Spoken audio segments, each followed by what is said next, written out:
네, 안녕하세요. 코인킹 곽두팔입니다. 어제 오늘 이제 좀 조정이 나와주고 있는데요. 사실 이게 뭐 어떤 이유가 있어서 하락을 한다라기보단 제가 생각을 했을 땐 조정이 나와줄 때 돼서 나와주고 있다 이렇게 보고 있습니다. 오늘의 영상의 내용은 비트코인 망했다, 투자를 하지 마라 이런 내용이 아니라 가급적 지금의 위치에서 현물이나 또는 적립식으로 모아가시는 분들에게 좋은 위치는 아니다 이렇게 전달을 하고 싶습니다. 이제 제 텔레그램 방에 먼저 들어와 계신 분들은 아시겠지만 저는 매달 초에 이 방향성에 대해 우선 큰 틀을 잡고 시작을 하는데요. 그런 부분들은 이 방에 공유를 해드리고 있습니다. 당장 뭐 1분 뒤에 양봉일지 음봉일지도 모르면서 뭔 큰 틀을 잡고 있냐 이렇게 생각을 하실 수도 있습니다. 뭐 당연히 그런 생각이 들 수밖에 없고 또 사실 그 말도 당연히 맞습니다. 신이 아닌 이상 뭐 미래를 알 수가 없죠. 근데 이건 뭐 여러분들도 앞으로 비트가 오를지 떨어질지 생각을 하시는 것처럼 저도 여러분들과 같이 앞으로의 방향성을 생각을 하고 있다, 그리고 그 기준을 잡고 매매를 하고 있다 이렇게 봐주시면 될 것 같고요.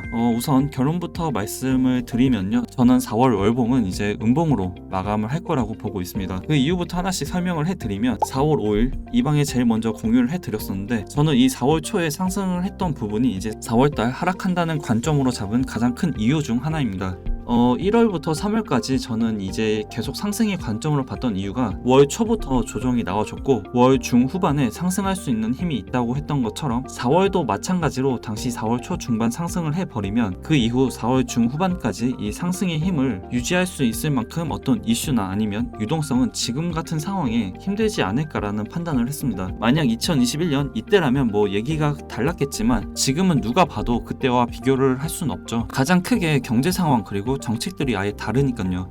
그렇기 때문에 저는 4월 초 중반 상승을 한다면 중후반엔 그 힘이 빠질 수밖에 없다 이렇게 판단을 했습니다. 그 다음 두 번째로 이 3개월봉 차트인데요. 이 차트가 올해 1월 1일부터 3월 31일까지 이 캔들과 5일선 사이 갭이 크게 발생이 됐었고, 이제 이 갭을 채우는 것에 포커스를 맞췄다면 이전 영상에도 말했었지만 이제 4월 1일부터 6월 31일까지 이 캔들이 만들어지는 과정에서 저는 이 아래의 갭을 다시 한번 채울 거라고 보고 있습니다.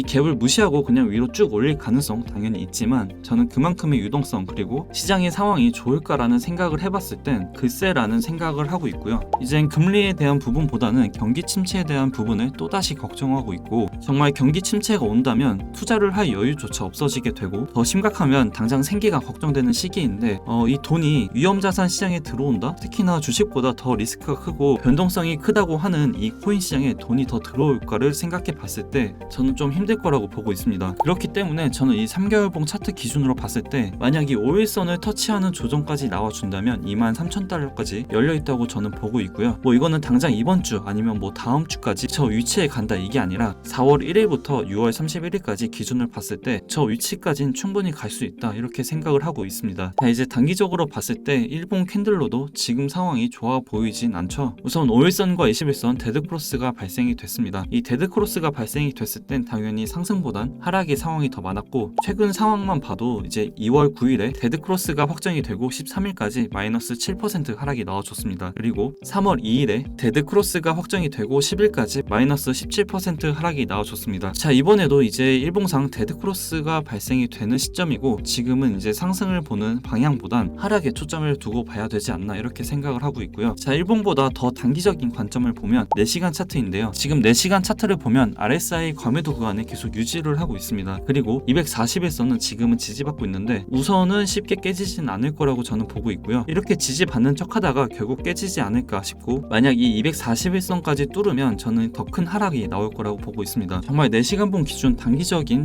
짧게 단타나 뭐 데이 트레이딩을 하기엔 롱 진입을 해서 수익을 당연히 볼 수 있겠지만 여기서 추세가 바뀔 만큼 어떤 상승이 나와주긴 힘들어 보인다 저는 이렇게 생각을 하고 있고요. 당연히 이 짧은 시간 뭐 1시간 4시간 더 작게 보면 30분 15분 이런 식으로 봤을 때 이 데드캣 바운스 하락에 대한 기술적 반등은 당연히 나오겠지만 저는 이 짧은 프레임을 영상에 다루기엔 그 변동성이 너무 크다고 생각을 해서 우선은 이 큰 프레임 위주로 말씀을 드리려고 합니다. 이 짧은 프레임 같은 경우엔 제가 코인킹 텔레그램 방에 계속 공유를 해드리고 있으니까 들어오셔서 많은 참고해 주시면 될 것 같고요. 만약 정말 여기서 급 추세가 반전이 돼 그냥 차트를 무시하고 다 말아 올리는 무빙이 나오더라도 포모을 필요가 없는 게, 예를 들어서 이때 사더라도 결국 이 RSI 과매도 구간은 무조건 오기 때문에 조금만 더 기다리시면 지금보다 더 싼 구간에 매수를 할 수가 있습니다.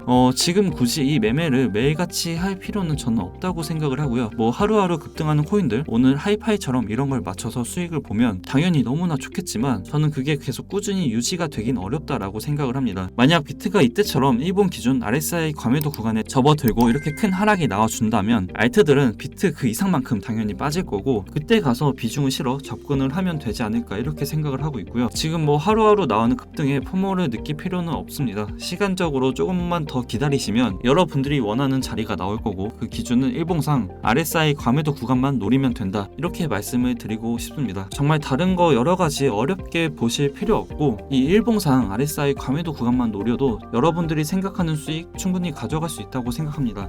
이게 참 사람 심리라는 게 어렵습니다. 저도 그랬었고, 물론 지금도 뭐 누가 수익을 크게 보면 당연히 부럽기도 합니다. 근데 그건 뭐 그 사람과 저랑 다르고, 또 그릇 크기가 아니면 성격, 매매 습관, 관점, 이런 부분들이 다 다르기 때문에 뭐 어쩔 수가 없잖아요. 그런 걸로 이제 흔들리지 마시고, 항상 이럴 때 제가 혼자서 생각하는 부분은 매매를 하지 않으면 수익은 없는데 손실 또한 없습니다. 즉 수익을 덜 보더라도 원금은 최대한 지키자, 저는 이런 생각이 강하기 때문에 뭐 이렇게 생각을 하고 있으니까, 여러분들도 이제 저랑 같진 않더라도 다른 사람들의 수익 그리고 시장에 대한 포모가 오신다면 또 이런 방법으로 생각해 보시는 것도 좋지 않을까 이렇게 생각을 합니다. 오늘 가장 중요한 내용은 비트 3개월봉 차트에 발생된 캔들과 오일선 사이의 갭, 그리고 일봉상 RSI 과매도 구간을 기다리자, 이 정도만 기억하셔도 되지 않을까 싶네요. 이제 이런 내용들은 영상 찍기 전에 제가 운영하고 있는 텔레그램 방에 먼저 전달을 해드리고 있으니까 이 부분 참고하시면 될 것 같고요. 당연히 100% 무료로 진행이 되고 있습니다. 뭐 들어오시는 방법은 고정 댓글에 있는 링크로 그냥 클릭만 하시고 들어오시면 되니까 들어오셔서 많은 정보들 받아보신 다음 매매에 많은 도움이 됐으면 좋겠고요. 도움이 되셨다면 구독, 좋아요, 댓글, 알림 설정 한 번씩 부탁드리고, 저는 이제 다음 새로운 소식을 들고 다시 찾아뵙겠습니다.